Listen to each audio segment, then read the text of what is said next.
Saayid guyyaa har'aa gammachuudhaan Suumeyyaa argatee jira. Yaa argatu malee kan inni yaade odoo hin ta'in taqaaraanii ta'ee Suumeyyaan daa'ima koo natti agarsiistu malee asiin baatu jechuudhaan gara buufata poolisii deemee si qabsiisuu qaba jechuudhaan fokkortii gara malee itti adeemee yaa ta'u malee Suumeyyaan haala isheen narraa ba'ii jettee akka saree baay'ee tokko qoshashistee jetteeni dubartoota kee meeqa mana kee jiraa isaan waliin daa'ima argachuu hin dandeessu daa'ima baay'een alcha jettee fokkoraa turte jechuudhaan deebistee fi yaa ta'u malee Saayidis baay'ee tokko garmalee aaree kanaafuu poolisii waamee amman fidee dhufutti mana kiyya keessaa daa'ima koo bootaa jirtu deemtee natti agarsiisuu qabda. Holiddee poolisii waamee si qabsiisa jechuudhaan poolisiitti waamee ture. Yaa ta'u malee poolisiin maal irraan akka ga'e kanas isinitti mutaa jechuudha. Guyyaa har'aa mana ijaarsaa biratti kan wal arganii yooyyaa harka fuunee jaalatamtoota maamila keenyaa jirra jecha. Har'amoo akkuma argaa jirtan Sumeeyyaa fi Saayid sinii qabadhee dhufee jira. Sumeeyyaa fi Saayid guyyoota ji'oota guddaadhaan kan gargar turanidha. Yaa ta'u malee guyyaa har'aamoo sababii ijaarsa manaa bitta manaatiin kan ka'e wal argatanii jiru. Wal argatanii malee haala wal gaddisiisaa ta'een kan irra turanii jechuudha. Saayid Sumeeyyaan as jirti jedhamee yeroo itti himamu guddaa tokko gammadee gara biiroo isheen jirtu irratti fiigee ishee argachuudhaaf yaadee ture. Yaa ta'u malee Sumeeyyaan baay'ee tokko gadditii bismillaa jechuudhaan teessoo irra teessirraa kaatee naaf baasii wayin ana ba'a jechuudhaan guddaa tokko gadditee jechuudha. Caaltuun kan walitti isaa fiddee wayinis daa'imni gidduu isaanii jiru kuni isaan ajaa'ibsiisee waliif iraarraanii tokko akka ta'an jetteeti kan walitti isaa fiddee yaa ta'u malee isaan haala isaan isheen barbaadanii miti guddaa tokko kan gaddite Sumeeyyaan bannillee maal fakkaata inni kun qoshashaa narraa ba'e jettee gar tokko baay'ee tokko qoshashiisite innillee baay'een ishee jaaladha. Baay'ee tokkoon ishee yaadee jedhee fiigichaan gara ishee kan dhufe ishee immoo wayinaaf ba'ii wayin siifan ba'a jechuudhaan guddaa tokko ofirraa qoshasiistee jechuudha. Kanaafuu ani ammas si jaaladhuuf hamman keessa kootiif si qabuuf malee poolisii fidee kutaa kana keessaa akka hin baane si taasise. Daa'ima kan koo ilmaan koo bootaa irra jirtutti qabee ijaan arguu waan sirraa fudhachuun barbaada jedheeni dubbate. Sumeeyyaanis yeroo ramadaanii gubbaa irratti mana kee fidee itti uwwisee gaafa mana kee fidee dhufu daa'ima kooti jettee garagartee ilaalteerta. Kanaafuu har'a daa'ima kee ta'uu akkamitti sitti dhagahame jechuudhaan deebisteefi. Guyyaa mana kee fidee daa'ima kee ta'uu kan hin barree har'a boota isaan jiranii sitti agarsiisee ilaaluun kee maal bu'aa qaba jechuudhaan deebisteefi. Guyyaa saniitti shafaafantee waa fiddee dhufteef maattin beekuu danda'a jedhee gaafatee Sumeeyyaanis ilmoo kan kee xaran isaattinuu beekuu dandeessaa jechuudhaan deebistee viidiyoo guyyaa darbee hojjette gubbaa viidiyoo kee hin ilaalleseeti guyyaa darbee koo bakka isheen jirtu baay'ee na jibbisiistee ishuma arguun barbaadu jechuudhaan gisee dubbattee viidiyoo hojjettu ani hin agarree wanta viidiyoo kee ilaalu sitti fakkaannee ture jechuudhaan deebisteefi.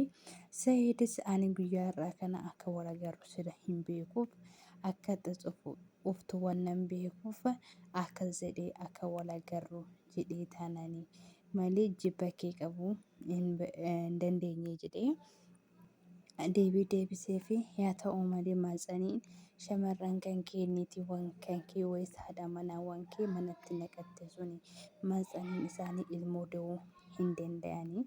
Kanaafuu isaanirraa alchiitii ilmoo kee ilaali kan kootirraa hoomaa hin qabdu jechuudhaan itti deebistee. Saayidis Sumeeyyaadhaan amma kabajan isheedhaaf qabuu fi seenan qaalinan isheedhaaf seenee fi malee osoo akka keetittiin balbala kana sitti cufee qaama seeraa fidee asitti qabsiiseen daa'ima kan koo bootaa fi mana isaan jiran deemee isaan ilaala jechuudhaan fokkortiidhaan gadi ba'ee isheenis guddaa tokko gadditee ani kanan walitti si fide koo akkasii walitti caacaatanii odoo hin taane akka rakkina hedduu keessan jirtanii wayinis mooyyuu jaalala daa'ima keessan hedduu keessanii qabdanii kan ilaallate akkasii walitti deebitan barbaade tananii jechuudhaan deebistee fi kanaafuu Sa'iid baay'ee tokko gadi ba'ee yeroo muraasa booda ol deebi'ee ani immoo akka yaada manataa kooti barri kun ani hin beeku hundumtuu kan tidaarii irratti walitti bu'uu bichaadha.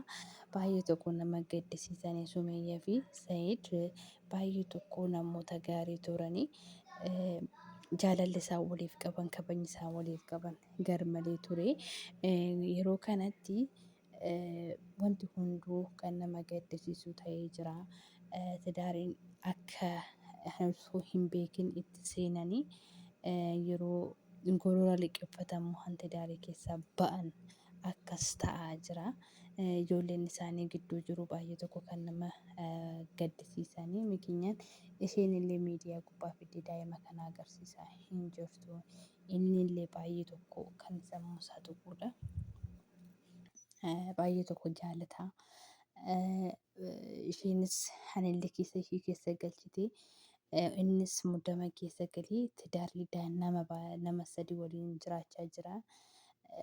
Osoo aannan gorobsaa obsaa dhugaa akkuma jedhamu san keessa gadi bu'ee hubatee qas jedhee yaada isaa of mariisisee of eeggannoo godhee jiraate wayinis araara argachuu danda'a. Isheenis isa waliin deebitee daa'ima isaatillee argachuu danda'a. Yaa ta'u malee Sumayyaan dhuma gubbaa irratti Sa'iid aara tokkoon gadi ba'ee qaama seeraa biraaqee mana murtii poolisii wayinii ayyuu mootummoota poolisoota qabatee gara biiroo caaltuu dhufee ture. Poolisiin sunis qabee Sumayyaa gara mana yaalaa mana yaalan jedha gara mana hidhaa wayis mana poolisii geessee ture. Yaa ta'u malee isheenis daa'ima kee laaluu wayinis ijaan arguu mirga hin qabdu jettee mirga isaa ooltee jirti. Yaa ta'u malee abbaan tokko ilmoo ofiitii waliin jiraachuu danda'an mirga guutuu akka qabu isaanillee itti dubbatanii jiru. Akka inni ishee waliin walitti dhufeenya hodhabe daa'ima ofii yeroo fi sa'aatii akka haqe ilaallatu saamintii keessatti si'a 3 faqqadameefii jira. Guyyaa san boota isheen irra jirtutti daa'ima isaa akka ilaalatu beeksisni ba'eefii jira jechuudha. Yaa ta'u malee Sumayyaan mana murtii kana isaaf faqqaduu isaatiif baay'ee tokko gadditee kanaafuu daa'ima kan koo hin kennuu hin agarsiisu jettee baay'ee tokko kan gadditee keessi ishee baay'ee gadda guddaaf keessatti qabateedha.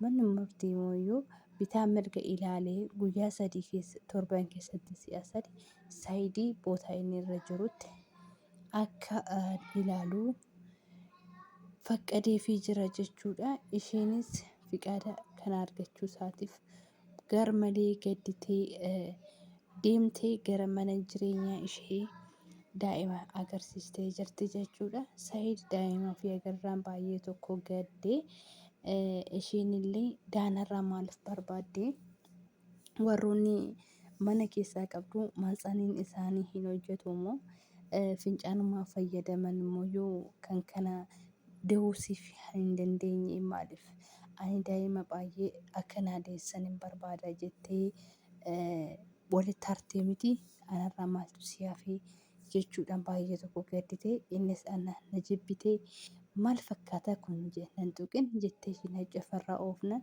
sittiin bareede miti na jaallatta koo akkanaan ittiin cakkanne በጣም ሲቤካ sobdeeti malee jedhee inni sitti dubbatee isheenis baay'ee tokko ofirraa qoshisiistee anarraa deemi jettee baay'ee tokko qoshisiistee jechuudha.